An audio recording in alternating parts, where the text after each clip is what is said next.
Ni Imena official muri gahunda y'amakuru agezweho kano kanya tujye guhera mu ntara y'amajyepfo ni mu karere ka Kamonyi aho dusangayo inkuru ifite umutwe ugira uti batatu bakomerekeye bikomeye mu mpanuka yabereye i Musambira kuri uyu wa kabiri tariki ya 14 Mutarama 2025 mu karere ka Kamonyi ahitwa i Musambira munsi ya paruwasi gatolika ya Musambira habereye impanuka ikomeye.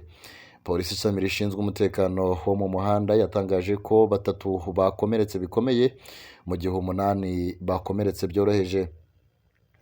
Amafoto yasakajwe ku mbuga nkoranyambaga hagaragaza imodoka zagonganye zirimo imodoka itwara abagenzi ya RFTC yavaga mu mujyi wa Kigali n'imodoka ya Toyota Hilux Vigo yavaga mu karere ka Muhanga yerekeza i Kigali. Amakuru avuga ko wari utwaye imodoka ya Vigo ntacyo yabaye mu gihe imodoka yari itwaye abagenzi ya RFTC abari bayirimo bose bajyanwe kwa muganga. Umuvugizi wa polisi y'u Rwanda ishami rishinzwe umutekano mu muhanda SP Emmanuel Kayigi yahamirije imvaho ko impanuka yabereye muri Nyarusange Karengera mu murenge wa Musambira mu karere ka Kamonyi ahagana saa 5 z'amanywa. Yagize ati habereye impanuka y'imodoka ya pick-up Toyota Vigo irimo abantu 4 yavaga i Muhanga yerekeza i Kigali. Umushoferi ageze i Musambira yataye umukono we yakabaye agenderamo agonga imodoka ya Toyota Aquaster babisikanaga irimo abantu 28 ayisanze mu mukono wayo hakomerekamo bikomeye batatu hakomereka byoroheje 8 nabo bagiye bataha nyuma yo kwitabwaho n'ibitaro. SPK yavuze ko impanuka yatewe n'inyuranaho ryakozwe nabi no kutaringaniza umuvuduko byakozwe n'umushoferi wari utwaye Toyota Vigo wataye umukono we. Polisi ishami rishinzwe umutekano wo mu muhanda iributsa abatwara ibinyabiziga kwitwararika bityo bakirinda umuvuduko no kunyuranaho nabi mu gihe batwaye kugira ngo birinde impanuka kandi birinde n'abandi basangiye gukoresha umuhanda. Akomeza agira ati mwirinde uburangare no kwirara bigaragara kuri bamwe bakoresha umuhanda. So rero mu nyemerere dukomeze n'aya makuru yacu tuyakomereze mu karere ka Rubavu aho hari inkuru ifite umutwe ugira uti abitewe n'ubusinzi umugabo yatwitse inzu ye n'iy'umupangayi we. Umuturage witwa Nshimiyimana Emmanuel wo mu mudugudu wa Ngungu ni mu kagari ka Byahi umurenge wa Rubavu yatwitse inzu yabanagamo n'uwo bashakanye biturutse ku ntonganya bagiranaga zikomoka ku businzi bwe. Ibi byabaye ku gicamunsi cyo kuwa mbere tariki ya 13 Mutarama 2025. Nshimiyimana Emmanuel yitwikiraga inzu bivuye ku businzi n'amakimbirane yari afitanye n'umugore we nk'uko abyivugira. Umugore we ahamya ko Nshimiyimana yakoze ibi abitewe no kunywa ibisindisha. Icyakora akavuga ko n'ubusanzwe bari babanye mu makimbirane ariko yaje gusemburwa n'ibyo yanyoye umunsi wose. Muri iyo minsi bakaba batari baherutse no kukimbirana ku buryo yari gutwika inzu n'ibiyirimo. Umugore we yagize ati ejo yirirwanye n'abantu ari kunywa ngewe mbona aje ashaka amakimbirane ndamuhunga njya kurara ku muvandimwe wanjye n'abana turigendera kuko n'imfunguzo niwe wari uzifite mbona ashaka amahane. Ibyo byatunguye abaturanyi babo. Icyakora bashima inzego z'umutekano zose zihagera zigatabara umuriro ukazimywa ubwo batabazaga. Uzabaraho Steven yagize ati habanje kubaho intonganya kare ariko bigaragara ko yasinze umugore arahunga. Umugabo yabanje akuraho ibintu hariya ku rupangu hanyuma mu gihe cy'umugoroba umugabo yagarutse ari kumenagura ibirahure avuga cyane. Nyuma yaho twari turyamye twumva umuriro uratse mu nzu njya kureba polisi ninjye watabaje.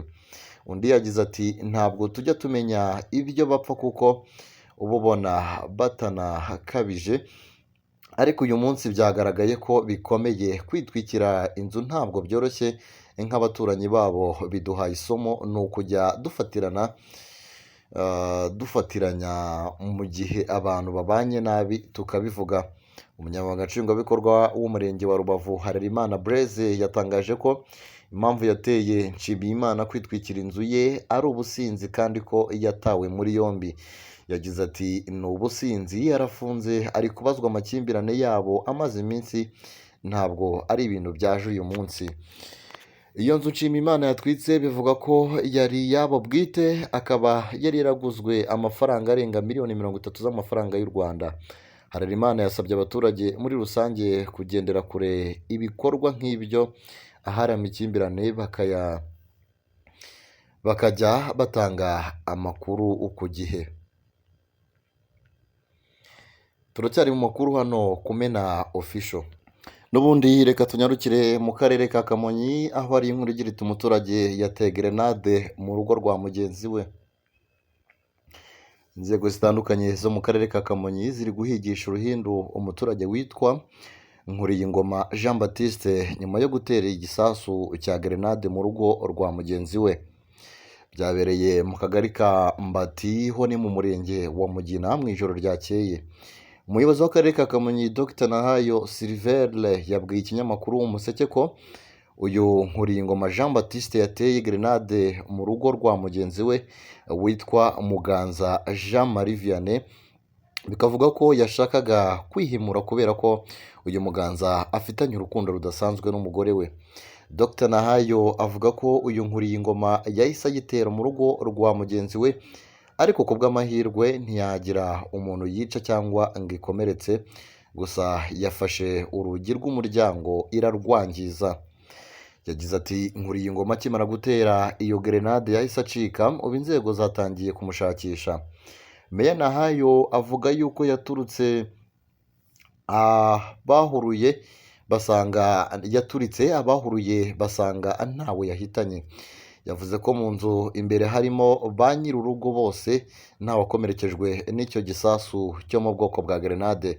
Meya Nahayo avuga ko inzego z'ubuyobozi n'iz'umutekano zagiyeyo, ibi bikimara kuba ubu zikaba ziri mu nteko y'abaturage kugira ngo zitange ihumure.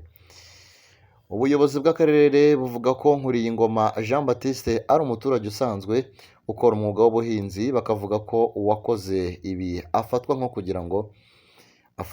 kugira ngo aryozwe ibyo yakoze. Reka tuve kuri ino nkuru twerekeze muri Repubulika Iharanira Demokarasi ya Kongo. Muri Repubulika ya Demokarasi ya Kongo, ariko mbere yuko tujya muri Repubulika ya Demokarasi ya Kongo, reka tubanze tuvuge kuri ino nkuru ya Bushari Bushido. Ni inkuru y'akababaro nawe, aho yapfushije mama we, yapfushije nyina umubyara. Umuhanzi w'umuraperi Hagenimana Jean Paul wamamaye nka Bushari ari mu gahinda gakomeye nyuma yo kubura umubyeyi we, nyina umubyara, wapfuye mu ijoro ryo kuri uyu wa 14 Mutarama 2025 azize uburwayi yari amaranye iminsi. Bushari amaze kumenyekana cyane mu njyana ya Kinyatrap, yasangije amukurikira ku mbuga nkoranyambaga amarangamutima y'akababaro, aho yanditse ijambo mama aherekezaho ikimenyetso cy'amarira. Nyuma y'urupfu rwa nyina, umwe mu nshuti za Bushari za hafi ndetse akaba n'umufasha mu bikorwa bye bya muzika yemeje ko uyu muraperi ababajwe cyane no kubura nyina wari umwe mu bamushyigikira mu rugendo rwe rwa muzika. Bushari ubwe yari yarakunze kugaragaza ko amasengesho ya nyina umubyara ari amwe mu nkingi zimufashaga mu buzima no mu mwuga we. Mu kiganiro aheruka kugirana n'itangazamakuru yavuze ko Imana n'amasengesho ya nyina bimufasha cyane mu rugendo rwe rwa muzika. Ibi bibaye mu gihe Bushari yari amaze iminsi mike asohoye alubumu ye nshya yise Full Moon, avuga ko yayikoreye mu mbaraga z'umuryango we urimo umugore we n'abana babiri.